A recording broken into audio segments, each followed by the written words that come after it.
नाज़रीन अस्सलाम वालेकुम। मोहम्मद तौफ़ीक हाज़िर खिदमत है।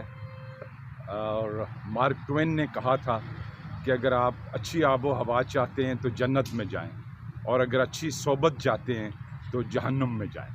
तो मैंने तो आज इंतखाब किया अच्छी आबो हवा का। सुनहरी धूप है और तरावट बख्शते हुए सरसब्ज़ घास है और इकबाल ग्राउंड है। कुछ बात करते हैं सेमीफाइनल की, वर्ल्ड कप की। कल भारत ने एक बड़े कन्विंसिंग मार्जिन से 70 रन से न्यूजीलैंड को सेमीफाइनल में शिकस्त दी। यूं वो मुसलसल 10वां मैच बुलडोज़ करते हुए फाइनल तक पहुंच गया। और भारत की टीम जो है उसमें विराट कोहली ने 50वीं सेंचुरी की, तो रोहित शर्मा ने 50 छक्के लगाए, और अगर कोई कमी बाकी थी तो वो मोहम्मद शमी ने 7 विकेटें हासिल करके पूरी कर दी। और कुछ सितम ज़रीफ़ तो ये कह रहे हैं कि ये सेमी फाइनल नहीं था, ये शमी फाइनल था। तो बहुत उम्दा कारकर्दगी भारत की।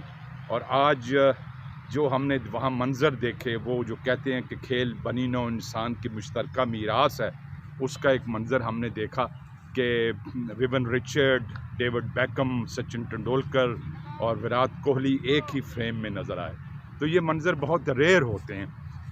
भारत की टीम बहुत इनक्रेडिबल खेल का मुजाहरा कर रही है, और अब एक और लास्ट फ्रंटियर रह गया है, वो है ऑस्ट्रेलिया या जनूबी अफ्रीका। आज दूसरा सेमीफाइनल है। 5 मरतबा की आलमी चैम्पियन ऑस्ट्रेलिया और चोकर्स के नाम से मशहूर जनूबी अफ्रीका। देखें किसका पल्ला भारी रहता है। हमारे यहाँ क्या हो रहा है, हमारे जो नाम नहाद एक्सपर्ट्स हैं वो शर्मिंदगी जा घसाई का बायस बन रहे हैं और शिकस्त खुर्दा जहनीत के हामिल हैं।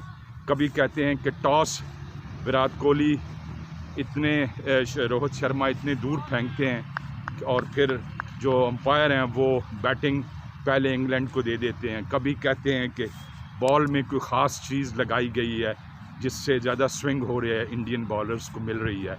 कभी वो बेहुदा नाशाइस्ता जो हैं वो कलमात ऐश्वर्या राय के हवाले से कहते हैं। नाज़रीन, ऐसे लोग शामत आमाल हुआ करते हैं। ये वो लोग हैं जो इस चैनल्स पर पाकिस्तानी कौम पर मुसल्लत किए गए हैं, और आप ये देखिए कि इनकी क्रेडिबिलिटी क्या है। इनमें से ज़्यादा तो वो एक्स पाकिस्तानी क्रिकेटर्स हैं जो जुआ खेलने और मैच फिक्सिंग और बाल चबाने की पादाश में न सिर्फ ये कि जेलें भुगत चुके हैं, जुर्माने अदा कर चुके हैं, उसके साथ साथ वो जस्टिस कयूम रिपोर्ट पर इन पर पाबंदी भी लग चुकी है। अब ये पाकिस्तान कौम को नसीहतें कर रहे हैं, और इसके साथ साथ जो नई क़यादत सामने आई है, शान मसूद को कहते हैं कुर्बानी का बकरा बनाया गया है, और ऑस्ट्रेलिया में जाकर टेस्ट जीतना 95 के बाद पाकिस्तान के लिए कभी भी एक पुराना ख्वाब ही रहा है। और जो शाहीन अफरीदी को जो T20 का कप्तान बनाया गया, माहिरीन ये कहते हैं कि ये शायद अफरीदी ने अपना इन्फ्लुएंस इस्तेमाल किया और अपने दामाद को कप्तान बनाया। और तीसरी बात, वहाब रियाज PTV पे कमेंट्री भी कर रहे हैं। वहाब रियाज सूबाई वज़ीर भी हैं, अब चीफ सिलेक्टर भी हैं। अब इनके पास क्या गिद्दड़ सिंगी है, और उन्होंने कौन से मैच पाकिस्तान को जिताए हैं जिसकी पादाश में उन्हें इस एजाज़ का मुस्तहिक करार दिया गया, ये तो हम नहीं जानते, मगर वही मफादात की जंग है।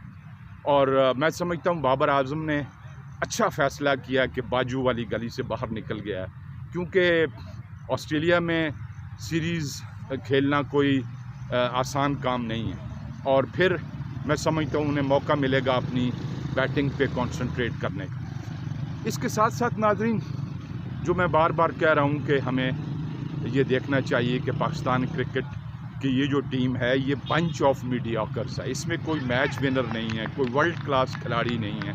तो आप कप्तान बदलते रहें टीमों को, एक्चुअली पाइपलाइन में वो क्वालिटी प्लेयर्स ही नहीं, they are you see average players. आप उनको किसी नंबर पे खिलाएं, नतीजा वही रहेगा। तो इस हवाले से ये बात करनी थी। और फिर last but not the least, वो जो कहते हैं कि जब बहुत ज़्यादा टेंशन बढ़ जाए तो हिजरत करनी चाहिए। जब درخت سوکھ جائیں تو پرندے ہجرت کر جاتے ہیں. تو میں اور میرے دوست عطا چودھری جو ہیں وہ اگلے ہفتے دبئی جا رہے ہیں 1 ہفتے کے لیے بریک کے لیے. وہاں ہمارے شائستہ اور خوش جمال دوست صلاح الدین حبیب جو ہیں ہمارے میزبان ہوں گے. ان کی بے تکلف میزبانی اور پرتکلف میزبانی کو ہم انجوائے کریں گے. آپ کو بھی ساتھ ساتھ رکھیں گے. مگر پاکستان سپورٹس کا حال بہت پتلا ہے اور آج فنگرز کراس رکھیے آسٹریلیا ورسز ساؤتھ افریقہ اور ایک بہت اچھا بریک ہمیں ملے گا. آسٹریلیا سے میرے یار ہیں ڈاکٹر اسد اللہ بنگش. بچپن میں ہم اکٹھے کرکٹ کھیلا کرتے تھے. بہت جینیس اسٹوڈنٹ تھے. اساتذہ کو بھی بتاتے تھے کہ کون سی تھیوریز اب آؤٹ ڈیٹڈ ہو چکی ہیں. حتیٰ کہ ہمارے جو کرکٹ کے انچارج ہیں سر ان کو بھی بتاتے تھے کہ کرکٹ کی حکمت عملی گراؤنڈ میں کیسے ترتیب دینی ہے. وہ جتنے اچھے پڑھاکو تھے اتنے ہی سپورٹس میں جو ہیں وہ ایوریج تھے اور میں جتنا سپورٹس میں نالائق تھا اتنے ہی سپورٹس میں تیز تھا. تو یہ ساری چیزیں آپ کو بتائیں گے. پھر ایبٹ آباد سے میرے دوست ہیں طارق محمود اور راولپنڈی سے بریگیڈیئر عارف محمود اور اس کے علاوہ جو میرے یہاں پہ کرکٹ کے دوست ہیں کرنل عبید اور شمس بھائی اور سعید فاروقی بھائی اور ڈاکٹر شہزاد. ان تمام دوستوں کا بہت شکریہ جو اپنی آراء سے ہمیں آگاہ رکھتے ہیں. تو کرکٹ جو ہے اب اپنے اختتامی مراحل کی طرف ہے اور ایک اور دریا کا سامنا ہوگا جب آسٹریلیا میں ہم سیریز کھیلیں گے. اس کے بعد 19 T20 کھیلنے ہیں اور ابھی 14-15 مہینے تک کوئی اور ون ڈے نہیں ہے. تو یہ صورتحال ہے. اجازت دیجیے. اللہ حافظ.